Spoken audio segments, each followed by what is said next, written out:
Hello everyone, a very good evening and welcome to the session. तो अगर आपका भी सपना है to pursue PhD in history और to make your career in the field of research and आप confuse हो कि हिस्ट्री में रिसर्च टॉपिक कैसे चूज कर सकते हैं, एंट्रेंस एग्जामिनेशन की तैयारी कैसे करनी है, किस स्पेशलाइजेशन पे ज्यादा फोकस करना है, इंटरव्यूज में क्या पूछा जाता है, तो आज के सेशन में हम इन सारी चीजों को डिस्कस करने वाले हैं। We are going to discuss step by step preparation strategy जो आपको पीएचडी के हर स्टेप में जीत दिलाने वाला है। एंड ये सारे इंपॉर्टेंट गोल्डन पॉइंटर्स हैं जो आपको याद रखनी है अगर आप एग्जामिनेशन के किसी भी स्टेज में, अगर आप रिसर्च टॉपिक चूज कर रहे हैं या आप इंटरव्यू की तैयारी कर रहे हैं और you want to prepare for entrance examination. So here are some of the most important pointers जो आपको बिल्कुल भी मिस नहीं करने in any of these preparation stages in your journey towards achieving your goal of research and pursuing PhD. तो चलिए चलते हैं। सबसे पहले रिसर्च टॉपिक कैसे चूज कर सकते हैं। आप देखो, एक प्रॉब्लम जो सारे कैंडिडेट्स के पास आती है इज दैट हमें रिसर्च तो करनी है, हमें हायर रिसर्च में करियर तो बनाना है, बट हमें ये नहीं पता कि हमें रिसर्च किस टॉपिक पे करना है। एंड व्हाट हैपेंस इज कि इसके बाद हम क्या करते हैं, हम अपने सीनियर से जाके बात करते हैं और you ask your friends. And कई बार क्या होता है, लोग आपको दो तीन टॉपिक सजेस्ट करते हैं, आप ब्लाइंडली उन टॉपिक्स को यूज करने लगते हो, आप उस पर बिब्लियोग्राफी खोजते हो एंड अल्टीमेटली क्या होता है, उस टॉपिक में आपका इंटरेस्ट भी नहीं है, उस टॉपिक पे आपको मटेरियल भी नहीं मिलते हैं एंड एंड में यू आर रियली कंफ्यूज्ड कि क्या करना है and you feel lost. And इसीलिए one and most important step is जब भी आप पीएचडी के लिए रिसर्च टॉपिक चूज करते हैं is choose the area of your interest. क्योंकि आपको 3 साल या आगे के 5 साल तक रिसर्च करनी है, तो सबसे इंपॉर्टेंट ये कि आप उन टॉपिक्स को उठाइए जिसमें आपका इंटरेस्ट है, वो टॉपिक नहीं जिसमें आपकी फ्रेंड ने सजेस्ट किया है। हाँ, आप सजेशन जरूर ले सकते हो बट आपको ब्लाइंडली फॉलो नहीं करना है।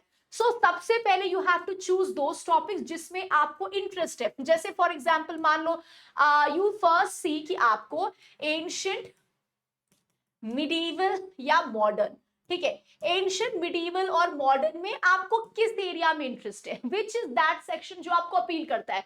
क्या आपको एंशियंट पसंद है, क्या आपको मॉडर्न पसंद है, क्या आपको मिडीवल पसंद है, और you want to do research say in the post independence period. तो आपका इंटरेस्ट क्या है, आपको अपने से एक बैठना पड़ेगा and you need to ask yourself कि यार मुझे पसंद क्या है।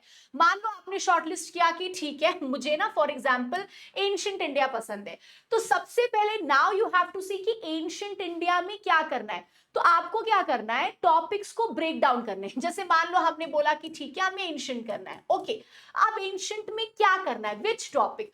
तो जैसे मान लो आपने बोला कि ठीक है मुझे वैदिक पीरियड पे रिसर्च करना है, ठीक है, नाउ मूव टू सब सेक्शंस। क्योंकि वैदिक पीरियड तो बहुत बड़ी टॉपिक हो गई, आप उसके कौन से सब सेक्शंस पे आपको रिसर्च करना है। आपको वैदिक लिटरेचर पे रिसर्च करना है, आपको वुमेन कंडीशन पे करना है, आपको इकोनॉमी पे करना है, किस एस्पेक्ट पे आपको रिसर्च करनी है। तो सबसे पहले this is the top most and the most important thing जो बहुत लोग गलती करते हैं, it is choose your area of interest.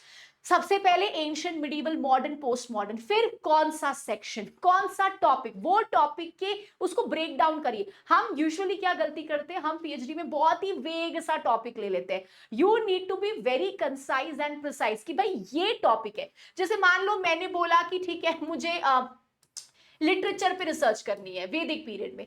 आप लिटरेचर में रिसर्च करना है तो अगेन लिटरेचर के किस एस्पेक्ट पे, आप लिटरेचर एज अ टॉपिक पे क्या खोजने की कोशिश कर रहे हो। जैसे मान लो आपको लगा कि मेरे को वुमेन पोजीशन पे करना है, तो women position fine, but women position की किस एस्पेक्ट पे आप क्या दिखाने की कोशिश कर रहे हो, क्या आपका मेन पॉइंट ऑफ व्यू है। तो सबसे पहले you need to choose your specialization, the topic, subsections. एक बहुत ही कंसाइज और क्रिस्प टॉपिक आपको उठानी है क्योंकि उसी पे आपको पूरा का पूरा रिसर्च करना है। तो टॉपिक को वेग नहीं करना है, it has to be very crystal clear topic. Second, अब जब हमने टॉपिक चूज कर लिया, हमें ये देखना है कि उस टॉपिक से रिलेटेड हिस्टोरियोग्राफी क्या है, उस टॉपिक से रिलेटेड आजकल कितने रिसर्चेस हुए। एंड ये आपकी रिसर्च का सबसे इंपॉर्टेंट स्टेप है क्योंकि यही डिसाइड करेगा कि आप अपने टॉपिक को आगे परस्यू कर सकते हो या नहीं कर सकते हो। जैसे मान लो हमने चूज किया कि हम एंशियंट इंडिया में वुमेन पे फॉर एग्जांपल रिसर्च करेंगे, ठीक है, और आपने बोला कि चलो वैदिक टाइम पे मुझे वुमेन कॉन्ट्रीब्यूशंस और वुमेन पोजीशन पे रिसर्च करना है। अब आपको क्या करना है, जितने भी प्राइमरी सोर्सेज हैं, जितने भी सेकेंडरी सोर्सेज है, हमें ये सब की लिस्ट बनानी है और हमें ये देखना है कि अभी तक मान लो वुमेन पे कितना रिसर्च हो चुका है, जो भी लोगों ने रिसर्च किया है, उन्होंने किस एस्पेक्ट के बारे में बात की है। It is at this point of time you will realize कि आपकी जो स्पेशली रिसर्च टॉपिक है, या वो न्यू है या वो न्यू नहीं है, कि लोगों ने ऑलरेडी उस पर रिसर्च कर रखा है, आपकी टॉपिक का कोई सोशल रेलिवेंस नहीं है। तो यहाँ पे वी हैव टू चेक हर वो चीज जो कहीं ना कहीं उस टॉपिक के बारे में हमको इंफॉर्मेशन देती है। And this step is also very important, क्योंकि जब आप आर्टिकल्स पढ़ रहे हो, जब आप प्राइमरी सोर्सेज देख रहे हो, जब आप सेकेंडरी सोर्सेज देख रहे हो, यू नीड टू ट्रैक कि जो चीज आपने अपने दिमाग में सोची थी, जो टॉपिक आपने सोचा था, उससे रिलेटेड क्या सेम चीज है। क्योंकि अगर मान लो आपको लगा था मैं वुमेन के इस एस्पेक्ट पे करूंगा एंड द सेम थिंग किसी और ने अपने जर्नल में लिखा हुआ है, तो कहीं ना कहीं वो टॉपिक रेपिटेटिव हो गई, फिर आपकी टॉपिक एकेडमिक सर्कल्स में एक नया एंगल ऐड नहीं कर रही है। तो then you have to research all the important books जो उस टॉपिक से डायरेक्ट इनडायरेक्ट आपको एविडेंसेस दे, आपको नए नए एरियाज बताए। This is very very important, survey करना। इसी समय आपको रियलाइज हो जाएगा कि नहीं यार, हो सकता है आपके पास ज्यादा सोर्सेज ही नहीं हो जो आप दिखाना चाहते हो, जिस पे आप रिसर्च करना चाहते हो, मे बी उस पर प्राइमरी सोर्स ज्यादा नहीं है, मे बी सेकेंडरी सोर्सेज उतने ज्यादा रेलिवेंट नहीं है। तो at this point of time you have to then change your research topic. तो एग्जिस्टिंग हिस्टोरियोग्राफी को हमें बहुत ध्यान से पढ़ना है, ये देखने के लिए कि जो भी रिसर्च हम कर रहे हैं उससे रिलेटेड किन चीजों पे अभी तक रिसर्च हो चुकी है, किन एंगल्स पे रिसर्च हो चुका है, आपके रिसर्च टॉपिक से ये टॉपिक्स कितने ज्यादा डिफरेंट है, क्या आपका रिसर्च टॉपिक और इनके बीच में कोई सिमिलैरिटी है। ये सारी चीजें हमें सेकेंड स्टेप में देखनी है। यहीं पे आता है हमारा third and the most important step. It is, जब आप हिस्टोरियोग्राफी देख रहे हो, यू नीड टू चेक कि क्या इस हिस्टोरियोग्राफी में कोई गैप है। जैसे मान लो मेरे को फॉर एग्जांपल वुमेन पे रिसर्च करना है, वैदिक पीरियड वुमेन पे। आप जितने भी आर्टिकल्स आपने पढ़ा, जो भी आपने प्राइमरी सोर्सेज देखे, यू हैव टू सी कि क्या ऐसा कोई एरिया है जिसपे अभी तक किसी ने भी रिसर्च नहीं किया है, क्या ऐसा कोई एरिया है जो कि अनकवर्ड है इन हिस्ट्री। सो यहाँ पे आपका टॉपिक बेसिकली फ्रेम होगा। हिस्ट्री में हम दो तरीके से टॉपिक चूज कर सकते हैं। एक टॉपिक होता है जिसको हम कहते हैं रिविजनिस्ट अप्रोच। रिविजनिस्ट अप्रोच ये होता है कि किसी ने कोई टॉपिक पे काफी टाइम पहले लिखा है, बट अब न्यू रिसर्चेस आ चुके हैं और अब आप उस टॉपिक को एक नए एंगल, एक नए ग्लांस के थ्रू दिखा सकते हो। आपने देखा होगा बहुत सारे हिस्टोरियंस ऐसे हैं जो अपना ना रिसर्च जो है उसको रिप्रेजेंट करते हैं, या अपने आर्ग्यूमेंट्स को फिर से रीडिफाइन करते हैं। जैसे से मॉर्टिमर व्हीलर, अगर आपने हड़प्पन डिक्लाइन की थ्योरीज पढ़ी है तो आपने देखा होगा स्टार्टिंग में मॉर्टिमर व्हीलर कहते हैं कि भाई हड़प्पा डिक्लाइन कैसे हुआ, क्योंकि आर्यन इन्वेजन पे। बाद में उन्होंने बोला कि भाई आर्यन इन्वेजन हुआ, उन्होंने आपको एविडेंसेस दिया कि भाई देयर वर स्केलेटन्स जो कि हमको मोइंजोदारो में मिले। हरियूपिया नाम का स्पेसिफिकली एक टाउन है जो हड़प्पा ही होगा, वो भी रिवर रवि पे बेस्ड है, हड़प्पा भी रिवर रवि पे बेस्ड है, ठीक है। फिर उन्होंने बोला कि इंद्र भगवान को लोग प्रवोक करते हैं जो कि डिस्ट्रॉयर ऑफ फोर्ट है। फिर उन्होंने बोला कि भाई घाघर हाकरा लोकेशन है वैदिक पीरियड में जहां पे आर्यंस रहते थे, तो इन्होंने बोला भाई ये सेम हड़प्पा का लोकेशन है। तो उन्होंने आपको अपनी थ्योरी दे दी। कुछ टाइम बाद इन्होंने थ्योरी को री रिवाइज किया और इन्होंने बोला कि हो सकता है there are some natural causes, हो सकता है एनवायरमेंटल डिग्रेडेशन भी हुआ है, हो सकता है ट्रेड रिलेटेड प्रॉब्लम भी है, बट मेजर ब्लो कहां से आया, मेजर ब्लो आया आर्यन इन्वेजन से। तो लोग अपनी ना अप्रोच को चेंज करते हैं विद लेटेस्ट रिसर्च एंड जो जो नए फाइंडिंग्स आ रहे हैं। तो या तो आप ये कर सकते हो कि आपने कोई एक पुरान, जिसमें शायद बहुत लोगों ने लिख रखा है बट आपके पास एक नया एंगल है, नया ग्लांस है, तो हमने रिविजनिस्ट अप्रोच के साथ उसको प्रेजेंट किया। और you do a new study. जब आपने बिब्लियोग्राफी पढ़ी होगी तो आपने रियलाइज किया होगा यार इन चीजों के बारे में अभी तक तो किसने नहीं लिखा है, इन चीजों के बारे में अभी तक रिट्रेसल नहीं हुआ। ये सारे गैप से हमारे एकेडमिक सर्कल में जो आपका रिसर्च फुलफिल कर सकता है। तो जब भी आप एक रिसर्च टॉपिक सोच रहे हो, you need to be careful कि आप रिविजनिस्ट अप्रोच करने की कोशिश कर रहे हो या आप एक तरीके से एक न्यू फाइंडिंग लाने की कोशिश कर रहे हो।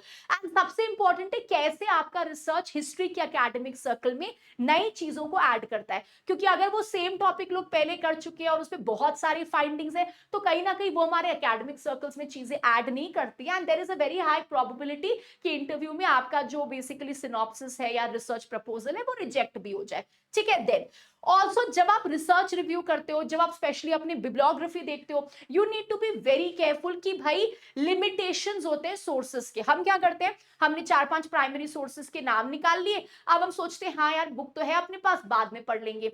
जब आप पढ़ना शुरू करते हो और जब आप रिसर्च आगे बढ़ाते हो, यू रियलाइज कि इन प्राइमरी सोर्सेज में कहीं ना कहीं वो कंटेंट नहीं है जो आप ढूंढ रहे हो। तो बुक्स के भी लिमिटेशंस होते हैं, बुक्स में भी बायसनेस होती है। You have to be very careful कि जो भी हमने बुक लिस्ट अपने लिए बना रखी है, दोज, जैसे आप नेशनल आर्काइव जा रहे हो, आप स्टेट आर्काइव जा रहे हो, those book has to be those जो कि रेलिवेंट है। ये नहीं कि हमने नाम के लिए 6 बुक्स डाल दिए, बट जब पढ़ने बैठे तो उसका एक लाइन भी ऐसा नहीं है जो हमारे रिसर्च में कंट्रीब्यूट कर रहा है। क्योंकि अगर यहां गड़बड़ हुई तो you have to go back and choose a new topic. तो कहीं ना कहीं आपने इसके पीछे अपना काफी समय, टाइम और एफर्ट वेस्ट किया। ठीक है ना। जब ये सारी चीजें हमारी हो जाएंगी, तब फाइनली आप रिसर्च क्वेश्चन बनाओगे और अपनी हाइपोथेसिस बनाओगे, और इसके बाद आप अपनी रिसर्च प्रपोजल और सिनॉप्सिस लिखना शुरू करोगे। But you have to be very careful कि जब भी आप ये हिस्टोरियोग्राफी पढ़ रहे हो, जो भी आप एग्जिस्टिंग चीजें पढ़ रहे हो, read it with an open mind. कई बार क्या होता है, हम सोचते हैं हम इस पर रिसर्च करेंगे, हम उसी चीज को दिमाग में रख के चीजें पढ़ते हैं एंड बहुत सारे नए एंगल्स और फाइंडिंग्स हम मिस कर देते हैं। तो जब भी आप प्राइमरी सोर्सेज पढ़ो, एग्जिस्टिंग हिस्टोरियोग्राफी पढ़ो, बी वेरी ओपन माइंडेड, नए नए एंगल्स और नए फाइंडिंग्स को नोटिस करिए और ये देखो कि कौन सी नए एस्पेक्ट है या रिविजनिस्ट एस्पेक्ट है जो आप ऐड कर सकते हो। तो these are some of the most important areas and most important techniques जो आपको ध्यान रखना है जब भी आप अपने लिए एक रिसर्च टॉपिक चूज कर रहे हैं। जैसे देखो, फॉर एग्जाम्पल मान लो आपको मॉडर्न इंडिया में रिसर्च करनी, ठीक है, आपको है कि मुझे प्रिंसली स्टेट्स पे रिसर्च करना है। तो अब आपको क्या करना है, हर वो प्रिंसली स्टेट्स पे जो भी प्राइमरी सोर्सेज हो गए, सेकेंडरी सोर्सेज हो गया, जो भी एग्जिस्टिंग लिटरेचर है, हम उसको रीड करना शुरू करेंगे टू सी कि किस एंगल में क्या बना है। मान लो आपको रिसर्च टॉपिक आता भी नहीं है, आपने नहीं डिसाइड किया, बट हमें ये पता है कि हमें प्रिंसली स्टेट करना है। अब आप उस पर जितना भी लिटरेचर है प्रिंसली स्टेट्स के बारे में, पॉलिटिकल पार्टीज के बारे में, रूलर्स ने क्या क्या किया, उनके रूलिंग एस्पेक्ट्स के बारे में, कैसे उन्होंने नेशनल मूवमेंट को कंट्रीब्यूट किया, हर एक एस्पेक्ट जो भी प्राइमरी सोर्सेज में, सेकेंडरी सोर्सेज में, उसको आप रीड करो। उसके बाद आप ये देखो कि जैसे प्रिंसली स्टेट्स ने क्या रोल प्ले किया, रेवोल्यूशनरीज जो थे उनका कंट्रीब्यूशन क्या था। ठीक है, ऑल्सो रिमेंबर, आप जैसे मान लो आप प्रिंसली स्टेट्स पे रिसर्च करना चाहते हो, यू शुड नो कि अगर हम प्रिंसली स्टेट्स की बात कर रहे हैं तो हम कुछ पर्टिकुलर एरियाज की बात कर रहे हैं। जैसे आप हैदराबाद की बात कर रहे हो, जोधपुर के बारे में बात कर रहे हो, तो अगर इनका लिटरेचर खोजना है तो आपको नेशनल आर्काइव में नहीं मिलेगा, इनके लिटरेचर्स आपको रीजनल और स्टेट आर्काइव में ज्यादा मिलेंगे।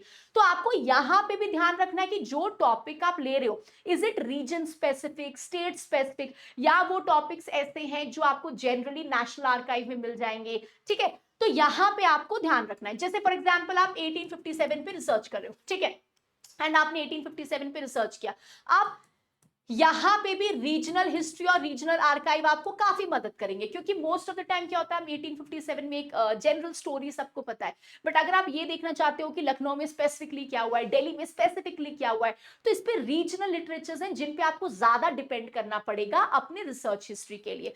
जैसे सपोज आपने कैम्ब्रिज स्कूल ऑफ हिस्टोरियोग्राफी पढ़ा है, Cambridge historians, again Cambridge historians क्या कहते हैं, वो कहते हैं कि भाई नेशनल मूवमेंट क्या है, इट इज अ मूवमेंट जो इंडियंस के बीच का इशू है, इंडियंस तो हमें सपोर्ट कर रहे थे, है ना। सो कैम्ब्रिज हिस्टोरियंस इस तरीके के आर्ग्यूमेंट देते हैं, दे से कि you know the movement is not against Britishers, क्योंकि इंडियंस को तो ब्रिटिशर्स पसंद आ रहे थे, हम तो इंडिया मॉडर्नाइज करा रहे थे, रादर इंडियंस ने हमारी मदद की थी। तो इन्होंने अपना आर्ग्यूमेंट दिया। अब आप जब कैम्ब्रिज हिस्टोरियंस के लिटरेचर देखोगे तो आप देखोगे मद्रास पे उन्होंने लिटरेचर लिख रखा है, ठीक है, सो देयर आर इलाहाबाद पे उनके वर्क आ रखे हैं, तो उन्होंने आपको रीजन स्पेसिफिक वर्क्स दिए। तो जो भी एस्पेक्ट आप चूज करते हो, फॉर एग्जांपल अगर मॉडर्न हिस्ट्री में कर रहे हो, यू नीड टू सी कि यहाँ पे मटेरियल कहाँ से मिलेगा। कई बार क्या होता है, हम ये बहुत अच्छे अच्छे रिसोर्सेज छोड़ देते हैं, क्योंकि जब हम बिब्लियोग्राफी खोजते हैं, जब हम सर्च करते हैं, तो हम most of the time regional aspects को मिस कर देते हैं। ठीक है, उसके बाद आपने अच्छे से सब कुछ पढ़ लिया, आप रीजनल आर्काइव्स में चले गए, अब आप अपना रिसर्च क्वेश्चन बना सकते हो, जैसे role played by princely states, political parties and revolutionary in the national movement. ये आपको एक एग्जांपल दिया है मैंने।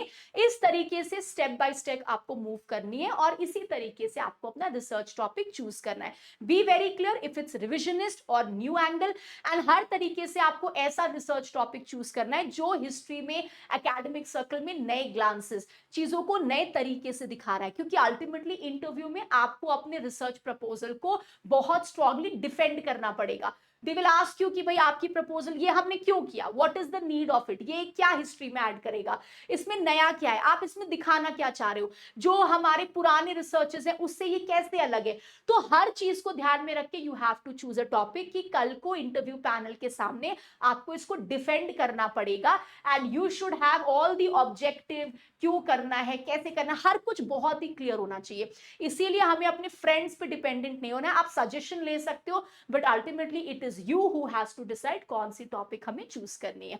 ठीक है ना। अब दूसरी चीज, आपने रिसर्च टॉपिक चूज कर ली। अब बहुत सारे स्टूडेंट्स का कंफ्यूजन ये है कि हम पीएचडी एग्जाम की तैयारी कैसे करेंगे।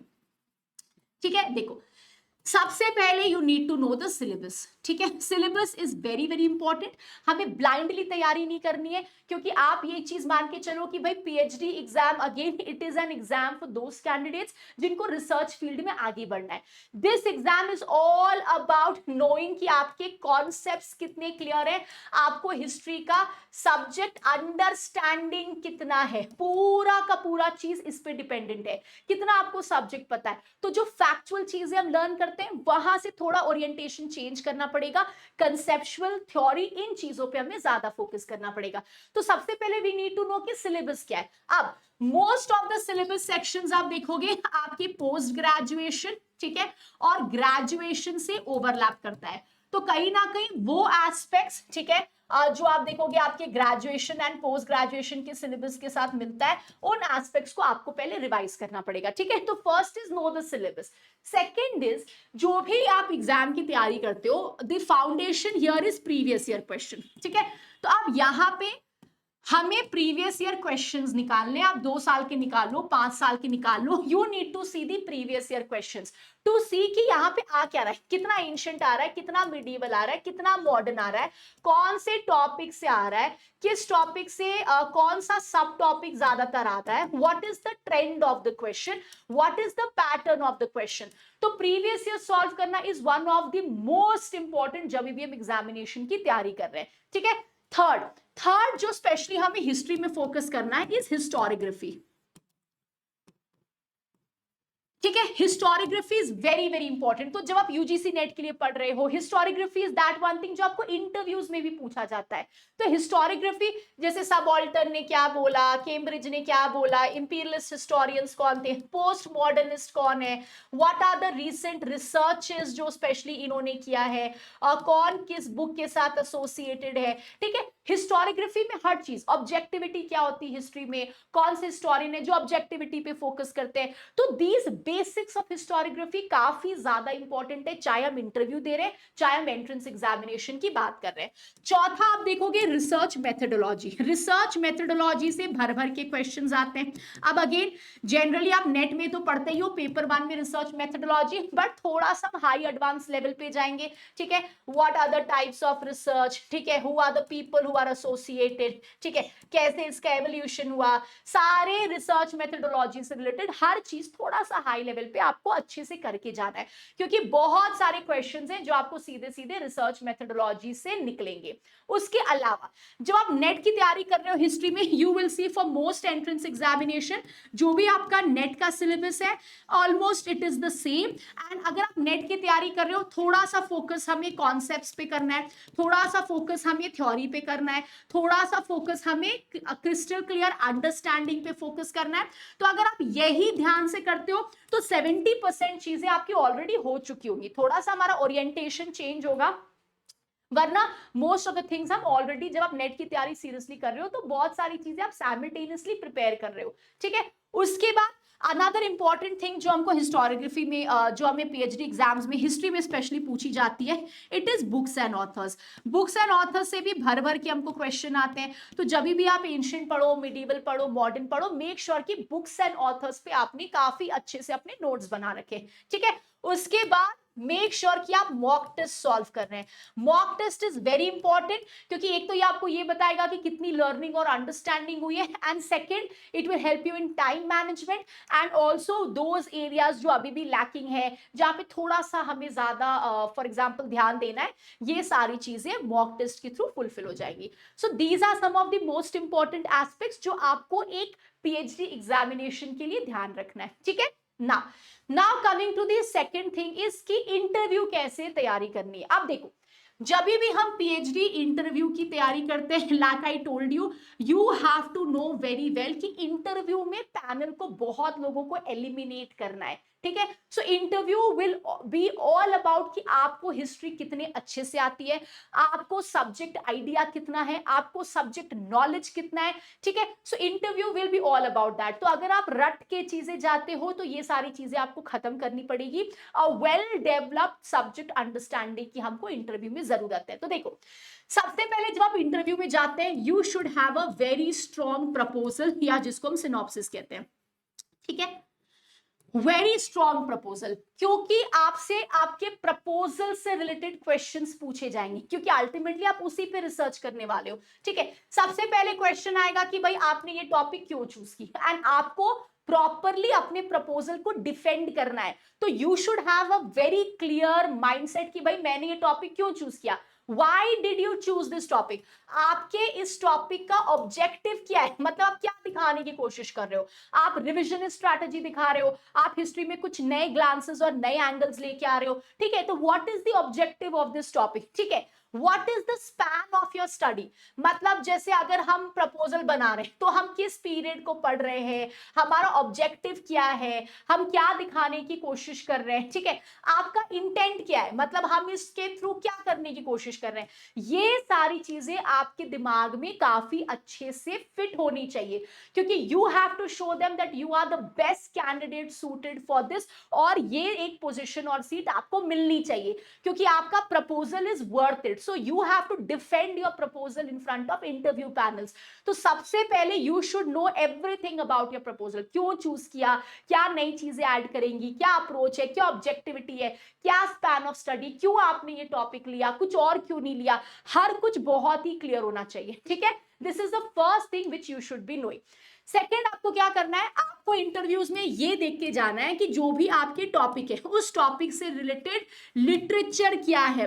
तो अगेन अगेन आपको बिब्लियोग्राफी पता होनी चाहिए, ठीक है। यू नीड टू नो कौन से प्राइमरी सोर्सेज आप कंसिडर करने वाले हो, ठीक है, कहां से करने वाले हो, कहां से ये सोर्सेज आप उठाओगे, ये सोर्सेज ही आप क्यों कंसिडर कर रहे हो, ठीक है। अब वहां पे वो क्या करेंगे, आपको एक दो और बुक का नाम दे देंगे and they will tell you कि आपने ये बुक क्यों नहीं यूज किया, ठीक है। सो सबसे पहले you need to do a literature review, क्योंकि प्रपोजल के बाद दूसरा क्वेश्चन आएगा लिटरेचर पे, ठीक है, कि भाई हमने इससे रिलेटेड हमें इंफॉर्मेशन कहां से मिलेगा। तो you should have a very clear idea about bibliography, primary sources, ठीक है, कि भाई क्या करने वाले हैं हम। यहाँ पे वो आपको किसी हिस्टोरियंस का नाम दे देंगे, या पहले से अगर आपकी उस रिसर्च टॉपिक से रिलेटेड कोई स्टडी हो रखी होगी, दे विल टेल यू कि ये स्टडी तो पहले भी हो रखी है, क्या आपने उसका जर्नल पढ़ा है। तो लिटरेचर रिव्यू में बहुत स्ट्रॉन्ग तरीके से करके जाना है, हर वो बुक एंड सोर्स जो हमारे टॉपिक से रिलेटेड है, we have to have an idea about that, ठीक है। थर्ड चीज, then we have to make sure कि आपको रीसेंट रिसर्चेस पता है। कई बार इंटरव्यू में क्या होता है, दे विल आस्क यू कि आपकी ये टॉपिक है, इससे रिलेटेड रिसेंटली एक जर्नल निकला है, इससे रिलेटेड स्पेशली आप देखोगे रिसेंटली एक कॉन्फ्रेंस हुई है, ठीक है। और दे विल आस्क यू कि भाई रिसेंटली क्या आपने कोई वर्कशॉप अटेंड किया है। सो दे विल आस्क यू कि कोई रिसेंट रिसर्चेस आपको पता है, जैसे आपने बोला कि भाई मैं ना इस पर्सन की ये बुक यूज करने वाली हूँ, दे विल टेल यू कि अच्छा अभी इनसे रिलेटेड एक रिसेंट रिसर्च आया था, या इनके ऊपर स्पेशली एक किसी हिस्टोरियन ने इनके बारे में कुछ कमेंट्री की थी अपनी बुक में, तो क्या आपने ये वर्जन पढ़ा है, हैव यू रेड इट। तो then you need to know कि जो भी आपके रिसर्च से रिलेटेड कोई रिसेंट प्रपोजल हो गया, कोई रिसेंट रिसर्च हो गया, कोई जर्नल आया है, कोई आर्टिकल आया है, कोई मेजर बड़ा कॉन्फ्रेंस हुआ है, तो ये सारी ना चीजों के साथ थोड़ा हमें अपडेटेड रहना है, ठीक है। हर समय नहीं पूछते हैं, बट मेनी टाइम्स आपको ग्रिल करने के लिए ना ये पूछ सकते हैं, ठीक है। वेरी इंपॉर्टेंटली कि क्या आपने नया सोचा है, ठीक है। तो रीसेंट रिसर्चेस हमारे लिए बहुत इंपॉर्टेंट है इंटरव्यू से रिलेटेड, ठीक है, which is going to make sure कि हम क्यों हम ये चीजें चूज कर रहे हैं। एंड अगेन आप कितना अप टू डेट हो, कितना आपको पता है अपने टॉपिक के बारे में, कितना आप हाई एंड पे जाके रिसर्च करने के लिए रेडी हो, ये सारी चीजें वो स्पेशली इंटरव्यू में चेक करते हैं। चौथा, जो भी आपका स्पेशलाइजेशन है, आपको अपने स्पेशलाइजेशन को बहुत अच्छे से पढ़ना है, ठीक है। तो be thorough with your specialization, learn it properly. जैसे मान लो मेरा एंशिएंट पे रिसर्च है, ठीक है, आपको है कि मैं वैदिक पीरियड पे वुमेन पे करूंगा। अब वो आपसे ये पूछ देंगे कि ठीक है, आप वैदिक के वुमेन के बारे में क्यों कर रहे हो, आपने गुप्ता वुमेन के बारे में क्यों नहीं किया, या आपको लगता है कि this is a better topic compare to women in the Gupta period. So जो भी स्पेशलाइजेशन आप ले रहे हो, जैसे आपका मिडिवल इंडिया का टॉपिक है, आपका मॉडर्न का टॉपिक है, you have to make sure कि आपने उसको बहुत अच्छे से एक बार गो थ्रू कर लिया है। यू शुड नो कि हम इसी टाइम पीरियड को क्यों चूज कर रहे हैं, इकोनॉमी में इसी सेक्शन को क्यों चूज कर रहे हैं। तो ये सब पे थोड़ी सी हमारे पास क्लैरिटी होनी चाहिए, ठीक है, कि भाई क्या स्पेशलाइजेशन है, इसको आपको थोड़ा सा पढ़ के जाना पड़ेगा कि लास्ट मोमेंट अगर वो मल्टीपल चीजों या इवेंट्स या टाइम पीरियड को कनेक्ट करते हैं और आपके सिनॉप्सिस को क्वेश्चन करते हैं, आपके स्कोप को क्वेश्चन करना शुरू करते हैं, तो you should have a very clear idea कि भाई इसमें किस तरीके से आप अपने प्रपोजल को डिफेंड करोगे, ठीक है। So you should also know कि भाई आपकी जो प्रपोजल है इसका सिग्निफिकेंस क्या है, क्या नया वैल्यू ये हमारे हिस्ट्री के रिसर्च सर्कल में ऐड कर रही है। ये सारी चीजें आपको काफी अच्छी तरीके से पढ़ के जाना है। कई बार क्या होता है, आपको ये भी देखना है, जैसे आप देखोगे कई बार आप जाते हो इंटरव्यू देने, तो बहुत सारे ना फैकल्टी मेंबर्स होते हैं जो उसी फील्ड से स्पेशलाइजेशन किए होते हैं या जो उसी फील्ड में रिसर्च करवा रहे होते हैं, तो वो भी आपको उस तरह के क्वेश्चंस जो है इंटरव्यू में पूछते हैं। मेनी टाइम्स क्या होता है, कई बार कुछ यूनिवर्सिटीज में आप देखोगे या कॉलेजेस में आपके रिसर्च प्रपोजल रिजेक्ट हो जाते हैं क्योंकि आपके प्रपोजल जिस इंटेंट और जिस स्पेशलाइजेशन का है, मे बी वहां पे वैसे फैकल्टीज नहीं है जो उसके साथ एसोसिएट करे। तो ये भी थोड़ा सा डिफर करता है कि जो भी फैकल्टी मेंबर्स वहां पे हैं उनका स्पेशलाइजेशन क्या है, वो किन रिसर्चेस को अपने अंडर करा रहे हैं। ये भी चीजें जो है इंटरव्यू में काफी ज्यादा स्पेशली मायने रखती है, ठीक है। उसके अलावा सिनॉप्सिस स्पोक हमारा स्कोप हो गया, स्पेशलाइजेशन हो गया, लिटरेचर रिव्यू हो गया, ठीक है। मोस्ट ऑफ द टाइम आपकी इंटरव्यू इन्हीं चीजों के अक्रॉस जो है ये रोटेट करेगी। So you have to be very very very clear यहाँ पे इन सारी चीजों के लिए। यू नीड टू नो कि भाई कुछ भी हो जाए आपको अपना प्रपोजल और सिनॉप्सिस डिफेंड करना है, क्योंकि इंटरव्यू में हर कुछ इसी हिसाब से होगा। They will ask you historiographical related questions कि अच्छा आपने इस हिस्टोरियन का प्राइमरी सोर्स यूज किया है, इन्होंने एक और प्राइमरी सोर्स लिखी है, तो आपने वो क्यों नहीं यूज किया, या आपको क्या लगता है कि इनके राइटिंग स्टाइल से आप क्या सीखते हो, क्या थोड़ा ओरिएंटेशन चेंज है दोनों प्राइमरी सोर्सेस के लिखावट में। तो they can ask you any question. But सबसे सिंपल चीज इंटरव्यू को नेल करने के लिए क्या है कि जो भी टॉपिक है उसके इन एंड अराउंड हमने हर चीज को अच्छे से कर लिया है, स्टार्टिंग फ्रॉम क्यों, क्या ऑब्जेक्टिव है, क्या स्पैन है, क्या इंटेंड है, हमारी रिसर्च मेथोडोलॉजी क्या है, हमारा क्या प्लान है, किस तरीके से हम रिसर्च मेथड्स यूज करेंगे, कैसे करेंगे, मेरा स्टडी का सिग्निफिकेंस क्या है, कैसे वो नई चीजें ऐड कर रही है। अगर आप अपने प्रपोजल को अच्छे से डिफेंड कर पाए and you show them that you are a very good candidate, जिनको सब्जेक्ट नॉलेज बहुत अच्छा है, जिनको हिस्ट्री का होल्ड बहुत अच्छा है, and you are best suited for high researches, you are going to crack the interview. Again जैसे सिनॉप्सिस लिखते हो, प्रपोजल लिखते हो, तो कॉपी पेस्ट नहीं करना है, ठीक है। You have to be very precise. कई बार क्या होता है हम चीजों को कॉपी पेस्ट करते हैं, ये सारी चीजें वहां पे पता लग जाती है। तो be very concise, be very crisp, and हर चीज आगे पीछे थोड़ा सा आपको पढ़ के जानी है। And if you go by this preparation, आप देखोगे इंटरव्यू काफी इजी हो जाती है। You have to be yourself in the interview. रट्टी हुई चीजों को वहां पे ज्यादा नहीं बोलना है, ये नहीं कि किसी ने कुछ सिखा दिया हम बोल रहे हैं। Use your brains and be passionate about it, क्योंकि आपको रिसर्च करना है, you are passionate about it, वही पैशन इंटरव्यू में दिखना चाहिए। एंड उसी पैशन से आपको अपनी जो प्रपोजल है उसको डिफेंड करनी है इन फ्रंट ऑफ द पैनल, ठीक है। सो these were some of the most important things you have to keep in mind अगर आप एंट्रेंस एग्जामिनेशन की तैयारी कर रहे हैं या टॉपिक चूज करने में कंफ्यूज हैं और आप इंटरव्यू की तैयारी करने की कोशिश कर रहे हैं, ठीक है। So with this thank you so much and I am going to see you in the next session.